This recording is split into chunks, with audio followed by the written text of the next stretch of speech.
Her hand lingered on the doorframe, unnecessarily so, as if guilt hesitated to voice itself. Yet, it didn't get the chance. She turned, offering a half smile, flicking her hair over her shoulder more suited for a brunch date than an evening rendezvous. Amanda donned the beige trench coat she usually reserved for significant events. I had never liked this coat not because it was unattractive, but because she wore it when she desired to appear dominant, assertive, in command. She didn't say goodbye. Instead, she murmured, "Don't keep me waiting," before slamming the door shut. The hallway reverberated longer than necessary. I remained by the kitchen island, one hand pressed against the cold granite, the other tightly clutching my coffee cup to the brink of breaking it. "Girls' trip," she stated. "In the mountains," she added. No cell service, no worry, just wine and facial treatments. Deception was woven throughout. Every word was a falsehood. I wasn't surprised, not truly. Instead, I felt weary. I had been aware of this for 3 weeks. The epiphany didn't come with a grand exposé, no love letters or secret messages sent to my screen. Instead, it was subtle and precise. Once again, Amanda was singing in the shower. She only sings when she's in love, and I used to be the one she sang for. But now her songs were different, upbeat, lively, as if she was rehearsing for someone else. I chose not to confront her directly because Amanda has a way with words, twisting truths until you feel guilty for questioning. Instead, I observed, listened, waited. One night, while she was singing once more in the shower, her phone glowed on the bathroom counter. No passcode. She never expected me to look. Or maybe she wanted me to. It was him, Ryan. I should have seen it coming. Dear friends, if you enjoy this story, please like and subscribe to our channel. It will motivate us to make more videos like this for you. Used to join for dinners during their city council campaign collaboration. He was the type who smiled with his teeth yet lacked eye smile. I've always felt an odd vibe, but Amanda assured him he had a partner. Harmless, she claimed. Essentially, my gay best friend. All right, I thought, right? The message was direct, bold, free of fear. Still on for Thursday? I have the cabin keys. Bring that thing you like. No emojis, no winks, just assertiveness. And her response was a heart. I placed her phone back, dried my hands, and exited the bathroom as if nothing transpired. Yet deep within, something fractured. It wasn't just the infidelity. It was the nonchalance. As if I were no longer present in her mind. As if I didn't warrant a genuine farewell. She was arranging a weekend escape with him. So I orchestrated one myself, not to a cabin, not with champagne and candles, no. I plotted a silent, final departure, spent the following 3 days preparing, kept quiet, left no traces of my plans to her. I was meticulous, tactful, ensured she remained unaware, feigned ignorance, even prepared her coffee the day she departed. Meanwhile, she was laughing as she packed her hiking gear, while I was meticulously collecting all my belongings and neatly arranging them into 2 suitcases and a storage unit across town. The movers were due 6 hours after her plane landed. By the time she unpacked her lingerie in their quaint cabin, she'd find an almost empty house, keys left on the counter, and our joint account depleted of my share. There was no letter, no communication, only the silence that reverberated louder than any shout I could have made. She desired a false weekend, so I provided her with a life without me. And I ensured she'd need to confront it on her own. That night, sleep eluded me. No remorse, as it had waned weeks prior, but a sense of raw clarity induced by betrayal coursed through my body. I lay on the floor of our guest room, the bed devoid, mattress pushed against the wall, my belongings aligned by the door like troops. All else valuable had been labeled, boxed, and stacked neatly. I was prepared. The house sat in an eerie quietude, akin to a morgue, devoid of background noise or her presence, just me and the subdued sound of life fading away. At 7:03 a.m., the moving truck pulled into the driveway. I conversed with the men outside, delivering concise instructions and maintaining minimal eye contact. They took only what was labeled, leaving behind the unmarked items. I spoke, and they obeyed without inquiry. The dining table, my books, tools, and the record player she never used vanished into cardboard and metal as if they had no connection to this place at all.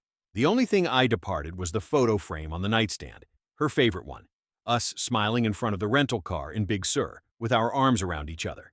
She wore his sunglasses that day. I didn't realize it at the time. By 9:45 a.m., it was over. I did a final circuit of the house. I didn't touch anything or cry. My hand brushed against the wall in the hallway where she had written, "This is our forever," with chalk when we moved in. I didn't erase it. I wanted her to see it when she returned. I wanted her to choke on it. I placed the keys in the ceramic bowl by the front door and walked out without looking back. I got into my truck, started the engine, and drove to a parking lot 2 miles away. I had time. Her flight wouldn't arrive for hours. I sat there, phone in hand, gazing at her contact picture. It was one she selected, her kiss on my cheek, both of us flushed, drunk on wine. She titled it, "My Always." I renamed her in my phone as simply Amanda. No emoji, no title. I phoned the bank, divided our accounts, canceled the joint credit cards, informed our landlord about ending the lease, who had a replacement tenant waiting. I notified my brother about staying with him for a while.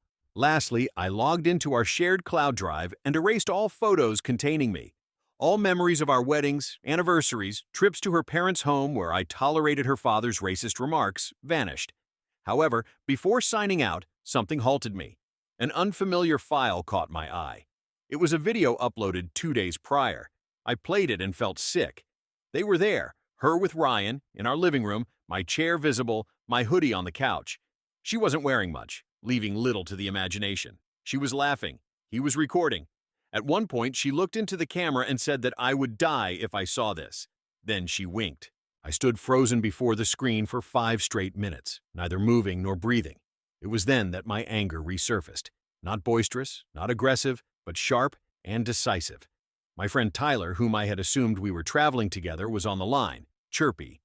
"Hey, didn't Amanda?" I replied curtly. "She's in Arizona with Ryan." Pausing, she seemed to catch up. Then a click sounded. Irrelevant at that point, I decided I had played detective long enough and preferred avoiding confrontation. Later that evening, I received the expected message. "Tyler, where is everything?" I chose not to reply. An hour passed before another text arrived. "You must clarify what's happening. Are you all right?" Still nothing from me. Eventually, her response came. "You're acting crazy." My inaction caused me to chuckle. For when I say Amanda was an expert liar, I mean she could deceive a mirror if it promised her a slimmer reflection. But this wasn't denial. This was fear. That night, she kept calling me 12 times without success. Her initial messages were sincere, expressing concern and confusion. However, as the voicemails progressed, her tone changed to accusations. "You're being dramatic." "What is this? Some kind of test?" "Grow up." By the 9th message, she was crying. I watched her emotional breakdown on my screen while I sat in my brother's basement guest room, surrounded by boxes and silence, unbeknownst to her that I had already taken steps to sever all ties. The joint account was emptied, documents locked away, and a change of address filed. She had nothing left to hold over me. Yet the true Amanda still hadn't emerged. The next day, I received a DM from Ryan. "Hey man, can we talk?" His message showed audacity. He knew about my plan. He was never an accident. He was the replacement, the vehicle she had secretly been testing for months. Perhaps he felt remorseful. Maybe Amanda was already weaving a fresh tale. I didn't respond to him either. Instead, I let the discomfort linger. Then arrived the message from her mother. "Amanda said you abandoned her." Did she mean left? Is everything all right? I scrutinized that statement for a considerable period, for that's her modus operandi. She doesn't merely lie, she distorts truth. She assumes the role of the victim even before anyone has been asked to take sides. I realized I had a limited opportunity before the sympathy circuit sprang into action, before she shared a vague quote on Instagram, before wine nights with friends morphed into tearful tales where I was portrayed as the aloof, uncaring spouse who just walked away. I acted. I dispatched the video to 3 people: Taylor, Amanda's younger brother Chase, and her own mother. No preamble, no annotations, just the facts. I did not wait for replies. Shut off my phone and strolled along an unknown avenue for a considerable distance. It had been years since I aimlessly wandered. The air felt distinct now, chillier, purer, as if I'd emerged from a home that had quietly emitted poison while I slumbered. Upon returning, my brother was in the kitchen. He raised his eyes from his cereal. "Hey," he called me Amanda. I acknowledged with a nod. Guess what he meant? He hesitated. "She's panicking." "Great." She claimed I was unpredictable, that I had snapped. I peeked into the fridge. Did you buy her lies? Nope, he paused. I said something odd, though. She thinks you've been plotting this for months. I faced him. She wasn't entirely wrong because deep down, I felt a premonition that something was imminent. Not the specifics or Ryan, but something. Amanda was the kind of woman who craved drama, attention, acclaim. I used to be the star. Then I became the spectator. Initially, I found myself relegated to holding wires as she basked in applause for shows I wasn't included in. That night, she reached her breaking point. A new number, blocked ID, a voicemail I yearned to preserve and share with every man who underestimated their instincts. Are you really going to discard everything because of nothing? I didn't do anything wrong, Tyler. You were always suspicious, always insecure. You orchestrated this. You're punishing me for your mistakes. And let me tell you something. I'm okay. I'll be all right. Go and weep in your small den while I continue to live my life. There it was, the authentic Amanda. Not the woman I wedded, not the one who wept during Pixar films and prepared pancakes on Saturdays. This was the one who viewed people as pawns, and I was no longer part of her game.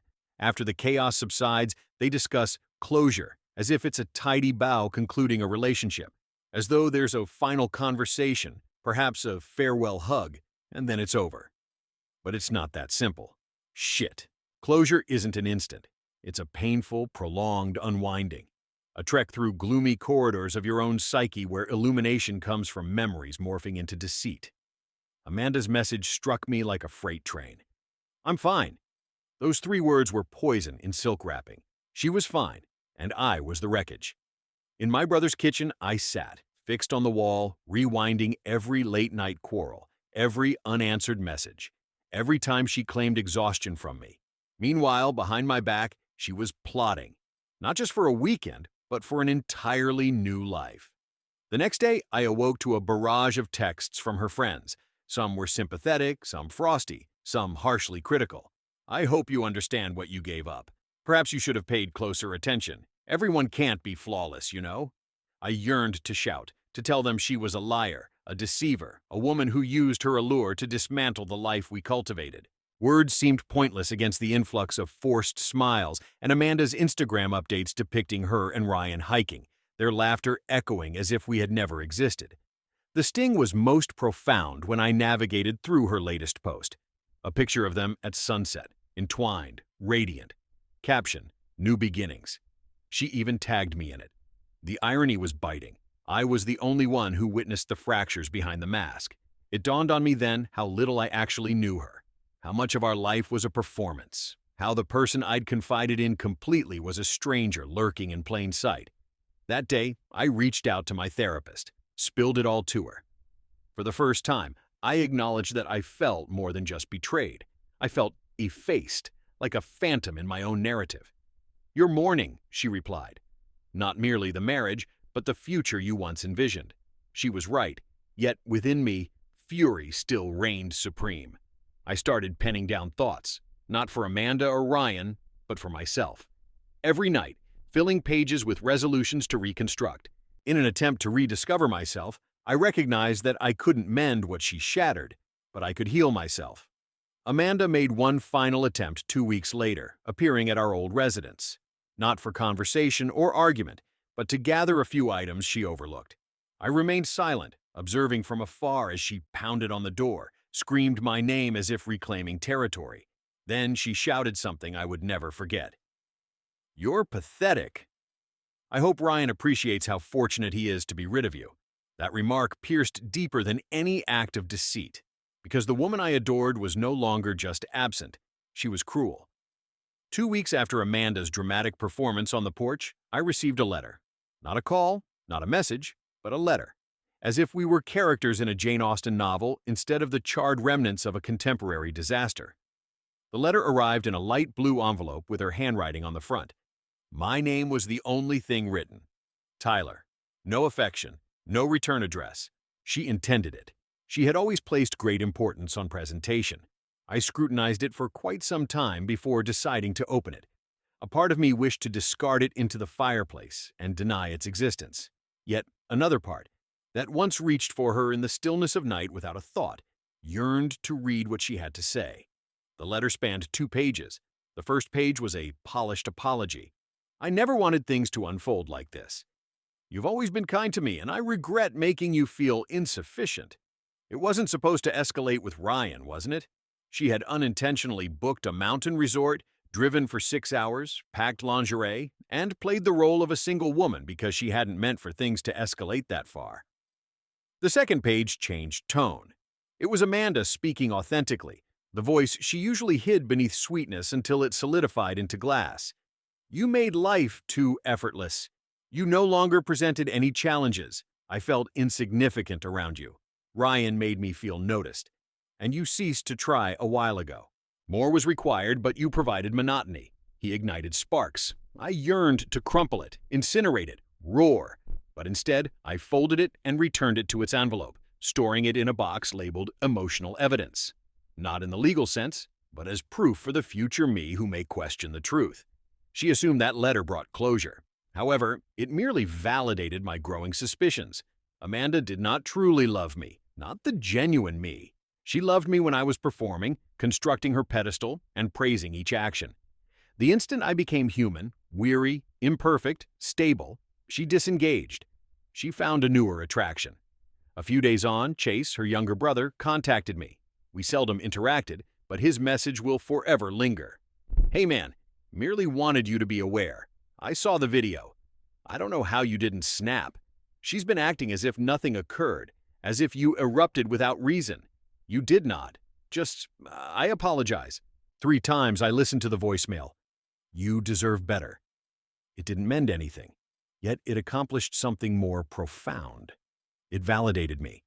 As for Amanda, she was undergoing a rebrand. Her social media posts brimmed with healing energy and growth. Her captions transformed into self-help guru quotes. She began tagging Ryan in everything. Evidently, she believed that if she flooded the internet with their love, it would materialize. However, unbeknownst to her, what she didn't grasp and would never acknowledge was that each image she shared made her more exposed, more anxious. Her narrative wasn't about happiness, it was about evidence. Evidence that she hadn't destroyed something valuable. Evidence that she was justified in leaving. Evidence that the flame she fanned wasn't merely a attention-seeking fire. And in her pursuit of that evidence, she unwittingly made my task simpler. Because for the first time in months, I didn't feel fractured. I felt liberated. The peculiar aspect of moving on isn't the solitude, it's the stillness. That quietness isn't haunting. It's liberation. On that particular morning, I brewed coffee for a sole occupant.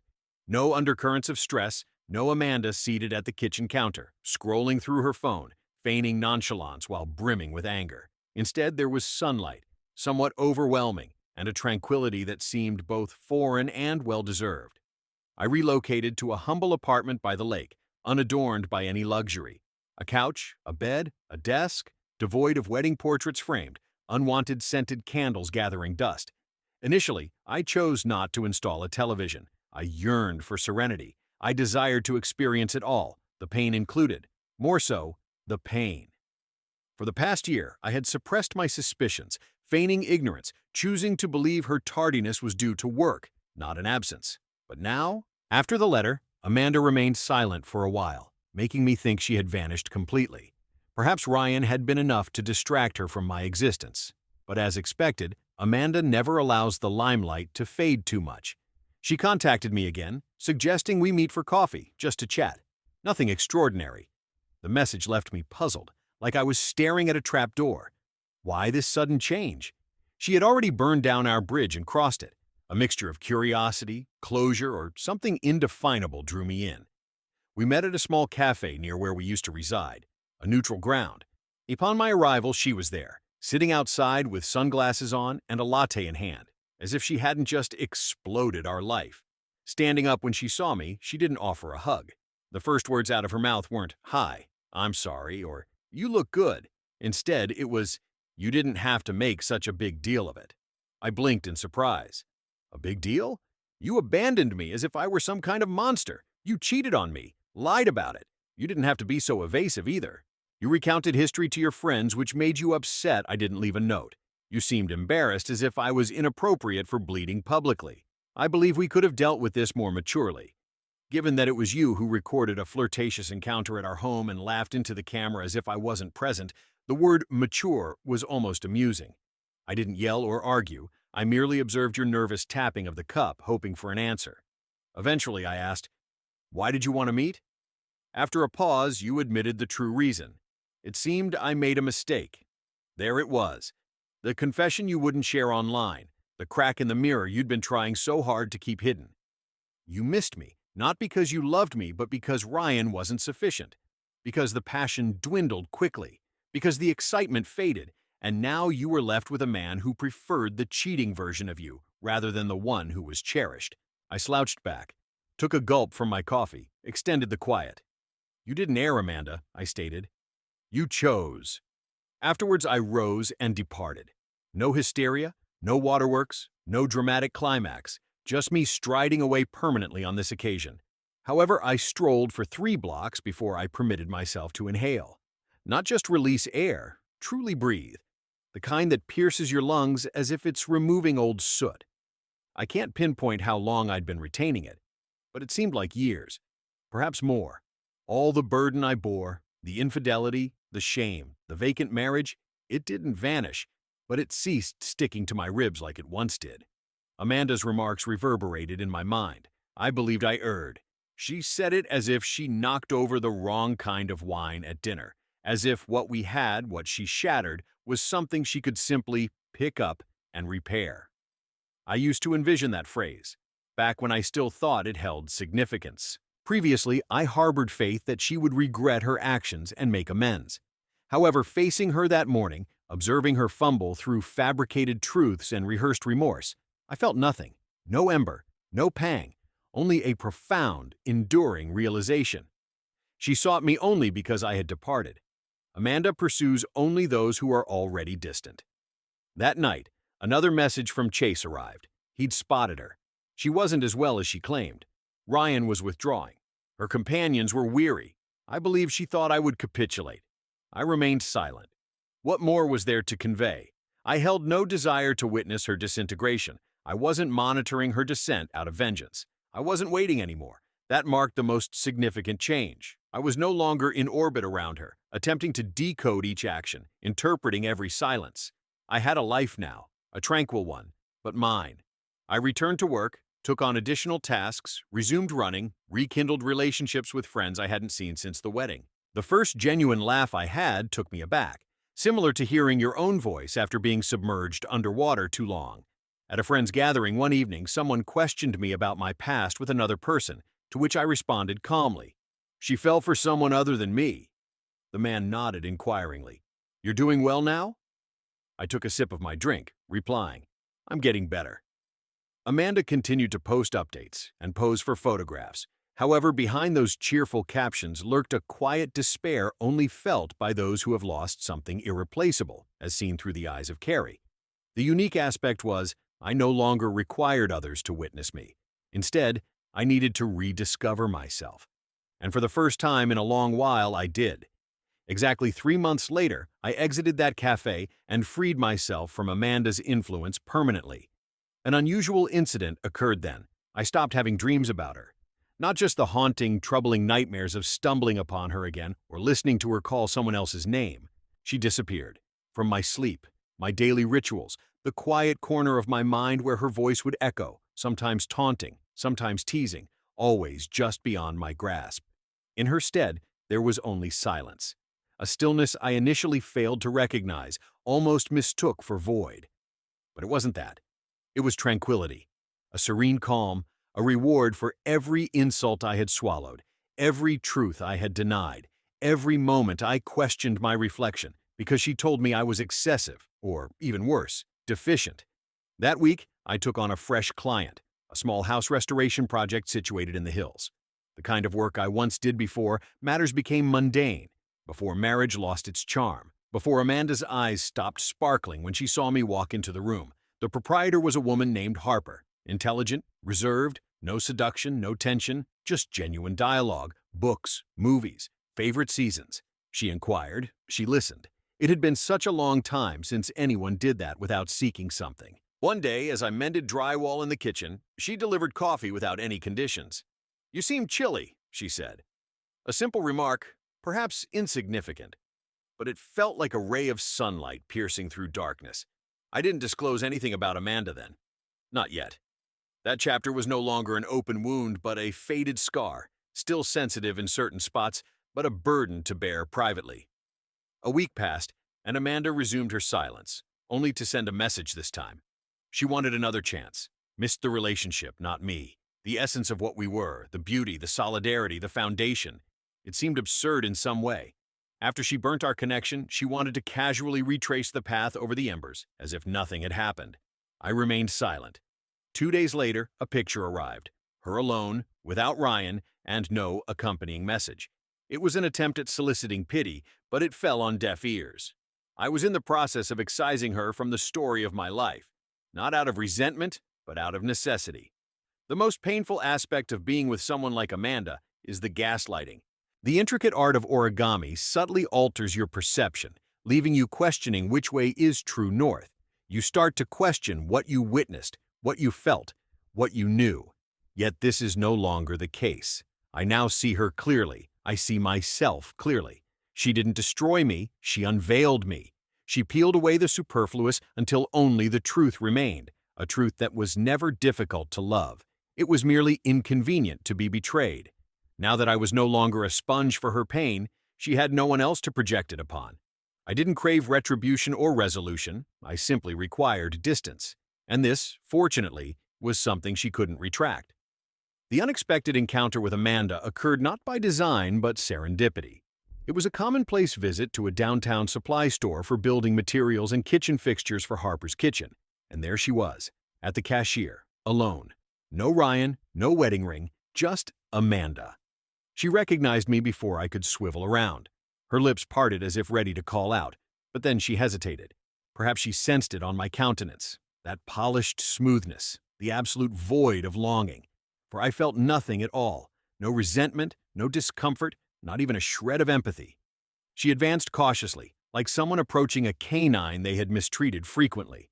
A tentative grin crept along her lips, artificially crafted. "Hello," she whispered, tone too airy, too practiced. I gave a mere nod. "Amanda," she tried, flickering with hope for more. Warmth, an open door. "You're looking well," she offered, resorting to trivialities. I merely shrugged. "I am fine." She stood there momentarily, clutching a solitary paint can and phone as if they were lifelines, uncertain of herself. Amanda, the one always in control, now hesitant about her dominion. "You've been neglecting my messages," she claimed, trying to inject humor, as if we were old friends reuniting. I acknowledged them. I responded flatly. "Hold on. Well, I owe you nothing." This seemed to hurt her. "Just a little." "Tyler," she whispered, sounding desperate now. "I know I made a mistake." I replied, "I'm sorry." "No, you didn't make a mistake. You decided, repeatedly. You deceived me. You let me wither while you were in another relationship. That's not a slip-up. That's a characteristic. I didn't shout. I didn't break down." This, I believe, struck her harder than any argument ever could have. Ryan left, she suddenly admitted. There it was. I almost smiled. Not because she was in pain, I wasn't vengeful like that, but because now the truth had come to light. She wasn't with me out of affection. She was with me because her current source had run dry. Because she realized love isn't a button you press when it suits you. Because the applause ceased and the curtains closed. I met her gaze. She glanced away momentarily, revealing the familiar Amanda, one who wielded tears as weapons. Yet, I opted not to witness the spectacle. I settled the bill and exited, without a second thought or farewell. The door swung open, and at last, one more closed, this time from outside, my territory. As I exited into the dwindling daylight, I sensed a burden lifting. An undue weight I'd shouldered for too long was gone. She no longer dwelled within me. She no longer had control. She was merely an acquaintance of the past. A week had elapsed since our last meeting. No messages, no calls, only the hushed echo of Amanda's void, a tranquility that felt genuine for once, instead of her anticipation, awaiting my next action. The episode had ended. It wasn't only in documents or tales, it had concluded on an emotional level as well. The unseen bond that once tugged at me in the shadows, even when I despised her, even when I vowed to sever ties, vanished. I didn't inform anyone of her presence. Neither my brother nor Harper nor my therapist were privy to this revelation. I no longer felt compelled to dissect or rewrite our dialogues. I was unaffected. I wasn't agitated. I wasn't even drawn back in. That morning, as I constructed simple pine shelves, a sensation I hadn't felt for a long while washed over me. Tranquility. Not indifference, not preoccupation, just a sense of being. For the first time in years, I found myself neither reminiscing about the past nor anticipating the future, but living solely in the present, much like before my life was disrupted by another's turmoil. It was then that Harper arrived. She delivered cinnamon rolls without any particular motive or flirtation. Instead, she offered kindness. Standing casually against the doorframe, her gaze scanned the partially constructed wooden pieces on the table. Occupied? I responded in the negative. Not particularly, just constructing something that won't crumble. She appreciated my response with a smile. You speak as if it's unusual, but it truly is. We didn't discuss Amanda. She never asked or forced the issue. That's what I admired about Harper, her ability to live in the present and avoid attempts at fixing me. She didn't compete with shadows from our past. Following her departure, I remained there, contemplating the wood grain before me. My fingers traced its edges, finding no splinters, only smoothness and solidity, a testament to its well-constructed design. It brought to mind the numerous things Amanda and I started but never took the time to uphold. We focused on the appearance, the house, the rings, the smiles, yet we neglected to fortify our foundation. Or perhaps it was just me setting fires in the walls while waiting for the structure to collapse. However, that's all in the past now. I no longer hold resentment towards her. I don't require her understanding. It seems some people only offer apologies once they witness you flourishing without them. Not for remorse over the past pain, but for disliking their absence in your world anymore. Amanda didn't pine for me. She missed her preferred mirror. Yet that mirror was smashed. The man looking back now was not the same. He was a stranger, not gentler, not harsher, simply authentic. It was approaching evening when I received an email from our former landlord. Nothing substantial, besides a notification that the refund of our shared house deposit had been processed. A few $100s, enough to bring back memories of the disputed couch, the dinner table we rarely used, the life we orchestrated and eventually abandoned. Accompanying the message was a forwarded note from Amanda, with an added phrase. If he wanted his share, she knew where to find him. I remained silent. What purpose would response serve? She wasn't trying to restore anything. She was testing waters, as always. She didn't care about the money. She valued power, dominance, and recognition. In her mind, the sentence held more significance than she initially grasped. If he sought me, he knew how to reach me. She persisted in assuming my presence still revolved around her. She couldn't conceive a narrative where she ceased being my focal point. The essence of mending is silent. It isn't broadcasted, it isn't demonstrated, but simply ends the battle participation. That evening I prepared dinner. Basic roasted chicken, rice, and greens as a side. Nothing fancy, yet for the first time in a while it was for myself, not to appease or impress, merely to sustain. With a chilled beer, I settled down, allowing peace to fill the space. Then I understood that I wasn't lonely. Quite the contrary. The scene was complete. Solely me. No void remained unfilled, no hollow yearning. Amanda was no longer a wound, but a closed chapter. A crucial blaze that cleansed the earth for new growth to emerge. After dinner, I ventured outside. A hint of autumn chill graced the air. An evening redolent with wood smoke and earth scents finds me on the porch, arms folded, gazing at a sky that Amanda seldom acknowledges. She is usually engrossed in scrolling or chatting, always performing. For the first time, I didn't feel robbed. Instead, I felt restored. Restored was my time, energy, and peace. Commodities I naively offered, thinking they were expressions of love. Amanda will inevitably recast our tale. In her narrative, I am portrayed as cold, distant, and emotionally unavailable. She may overlook the hours I invested in listening to her, the forgiveness I granted before receiving a genuine apology, the man who lingered long after she vacated, spiritually. But that's all right. Let her tell it her way, for I now possess my own story. In mine, the man does not remain fractured. Instead, he emerges from the inferno, and he constructs something magnificent with the ashes. There comes a moment after a tempest when the world seems vacant. Much like the wind carrying more than just leaves in its passage, you temporarily believe that quietness signifies the lack of something, that tranquility equates to loss. However, now I comprehend differently. Silence symbolizes the shedding of weight. Peace is the restoration of what once was yours, the unfinished thoughts, buried emotions, the voice inside your head that once again resonates as your own.